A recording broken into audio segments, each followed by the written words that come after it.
ఒకసారి ఏం జరిగిందంటే రామాపురం ఊర్లో ఒక అక్క ఒక తమ్ముడు ఉండేవాళ్ళు. తమ్ముడు పేరు దినేష్, అలాగే అక్క పేరు రాధ. దినేష్ చాలా సోమరిపోతు, తను ఏ పని చేసేవాడు కాదు. ఒకరోజు రాధ ఇలా అంది. దినేష్, నువ్వు ఏదో ఒక పని చేయొచ్చు కదా. ఎప్పుడు చూసినా ఆడుతూనే ఉంటావు, నిద్రపోతూనే ఉంటావు. నేను అమ్మ ఎన్నాళ్ళు ఇలా చెప్తూ ఉండాలి? కాస్త నువ్వు అర్థం చేసుకోవచ్చు కదా. నా ఇష్టం వచ్చినట్టు చేస్తాను. నేను నీకన్నా చిన్నవాడిని. నా మనసుకి ఏదనిపిస్తే నేను అదే చేస్తాను. నా సమయం వచ్చినప్పుడు నేను బాగా పనిచేస్తానులే. అప్పుడే దినేష్ తల్లి అక్కడికి వస్తుంది. దినేష్, నువ్వు మీ అక్కతో అలా ఎలా మాట్లాడగలుగుతున్నావు? పదా సారీ చెప్పు. తను నీకు నిజమే కదా చెప్తుంది. దినేష్ కి కోపం వచ్చింది. తను ఇంట్లో నుంచి బయటికి వెళ్ళిపోయాడు. రాధ కూడా దినేష్ కోసం తన వెంటే వెళ్ళింది. అప్పుడు రాధ ఇలా అనింది. దినేష్, దినేష్, నువ్వు కోపంగా ఎక్కడికి వెళ్ళిపోతున్నావు? నేను కట్టెల కోసం అడవికి వెళ్తున్నాను. ఇప్పుడు చూసినా మీరందరూ నన్ను ఏదొకటి అంటూ ఉంటారు. ఇక ఈ విధంగా రాధ కూడా దినేష్ వెనకాలే వెళ్తూ వెళ్తూ అడవికి చేరుకుంది. కర్రలు కొడుతూ ఉండగా దినేష్ కాలు జారి ఒక పెద్ద లోయలో పడిపోయాడు. రాధా, రాధా, నన్ను కాపాడు, నన్ను కాపాడు, నేను పెద్ద గోతిలో పడిపోయాను. దినేష్ అక్కడే ఉండు, నేను ఊళ్ళోకెళ్ళి అందరినీ తీసుకొస్తాను. దినేష్ ఆ గోతిలో అలాగే ఉన్నాడు. అప్పుడే గోతిలో తనకి ఏదో ఒక వస్తువు కనిపించింది. ఆ గొయ్య లోపల ఒక గృహ ఉంది. ఆ వస్తువు ఆ గృహలో మెరుస్తుంది. దినేష్ ఇలా అన్నాడు. అరే, గొయ్యలో ఈ గృహ ఇక దానిలో అలా మెరిసిపోతుందేంటి? వెళ్ళి నేను చూసొస్తాను. దినేష్ అటు వెళ్దామనుకునేసరికి తన దగ్గరికి ఒక ఫేరీ వచ్చి ఇలా అంది. ఆగు బాబు, నువ్వు ఆ మెరుస్తున్న చోటికి వెళ్దామని అనుకుంటున్నావా? అవును, ఇంతకీ మీరెవరు? నేను ఒక పేరుని. ఇక ఆ గృహ లోపల ఒక అందమైన రాజభవనం ఉంది. అక్కడి నుంచి నీకు ఈ కాంతి కనిపిస్తూ ఉన్నది బాబు. ఆ రాజభవనం మాయలు ఉన్నది. ఆ భవనంలో నీకు ఏం కావాలంటే అది దొరుకుతుంది. ఫెయిరీ గారు, ఏం కావాలంటే అదా? హాయిగా తినడం, తాగడం, ఆడుకోవడం అన్నీనా?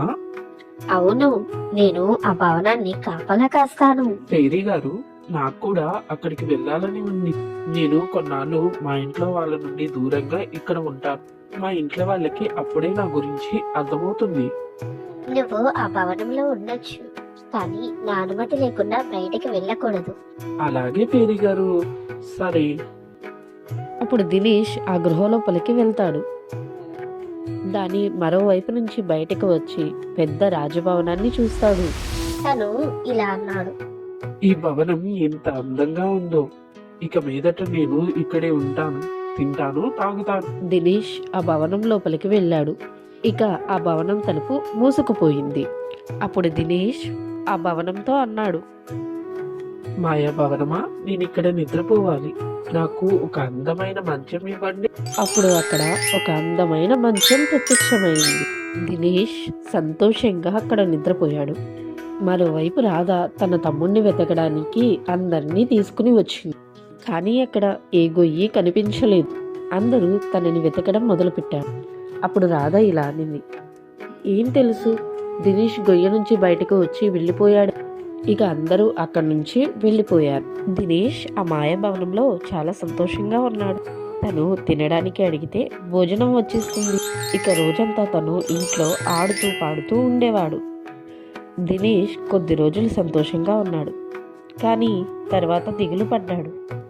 తనకి ఇల్లు అలాగే తన తల్లి గుర్తొచ్చారు. అలా ఒకరోజు ఇలా అన్నాడు. నాకందరూ బాగా గుర్తొస్తున్నారు. నేను ఇన్నాళ్ళ బట్టి ఇక్కడే ఉండిపోయాను.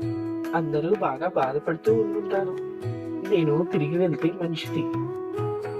అప్పుడే దినేష్ భవనం నుంచి బయటకు వస్తూ ఉండగా తనకి పెద్ద షాక్ తగిలింది. దూరంగా వెళ్ళి పడ్డాడు. దినేష్ ఏడుస్తూ ఇలా అన్నాడు. నేను ఇంటికి వెళ్ళాలి. నేను ఇక్కడ ఉండలేను.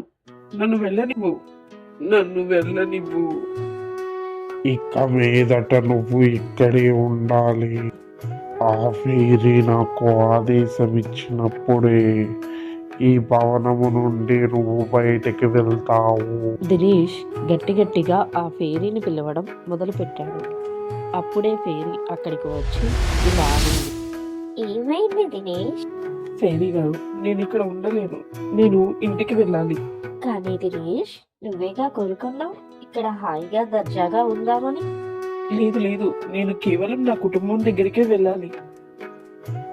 నేను ఇక మీదట అన్ని పనులు చేస్తాను.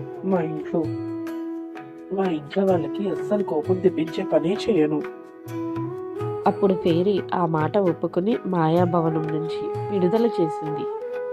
దినేష్ పరిగెత్తుకుంటూ తన ఇంటికి చేరుకున్నాడు. అక్కడందరూ తమ పనుల్లో ఉన్నారు. అదేంటి దినేష్, ఏమైంది? నువ్వు ఇందాకే అడవికి వెళ్ళావు కదా కట్టెలు కొట్టడానికి. నేను నీతో పాటే వచ్చాను, కానీ నువ్వు కనిపించలేదని నేను తిరిగి ఇంటికి వచ్చేసాను. దినేష్ ఆలోచనలో పడ్డాడు. నేను చాలా రోజులుగా ఇంటికి దూరంగా ఉన్నాను కదా, ఆ మాయాభవనంలోనే ఉన్నాను. కానీ రాధ ఎందుకు ఇలా అంటుంది? ఏదో నేను ఇప్పుడే వెళ్ళినట్టు. అప్పుడు దినేష్కి తెలిసింది తను ఆ మాయాభవనంలో ఉన్నంతసేపు సమయం ఆగిపోయింది అని. రాధ అన్నీ మర్చిపోయింది, అందుకే ఎవ్వరికీ తెలీదు ఇదంతా ఆ మాయాభవనం మాయా అని దినేష్కి మాత్రమే తెలుసు. మరుసటి రోజు పొద్దున్నే లేచి దినేష్ కర్రలు కొట్టడానికి వెళ్ళిపోయాడు. తన ఇంటికి తిరిగి వచ్చేసరికి అమ్మ ఇంకా రాధ తన దగ్గరికి వచ్చి ఇలా అన్నారు. దినేష్, నువ్వు చాలా కష్టపడుతున్నావు బాబు, మమ్మల్ని క్షమించు. మేము నిన్ను ఊరికే తిడుతూ ఉండేవాళ్ళం. లేదమ్మా, ఇప్పుడు నాకు అంతా అర్థమైంది. పని చేయడం ఇంత అవసరమో. ఇక నేను నిద్రపోను, పని చేస్తూనే ఉంటాను. ఈ విధంగా అమ్మ ఇంకా రాధ దినేష్ని కౌగిలించుకున్నారు. కష్టం ఇంకా పరిశ్రమ మాత్రమే ఒక మనిషికి నిజమైన గుర్తు.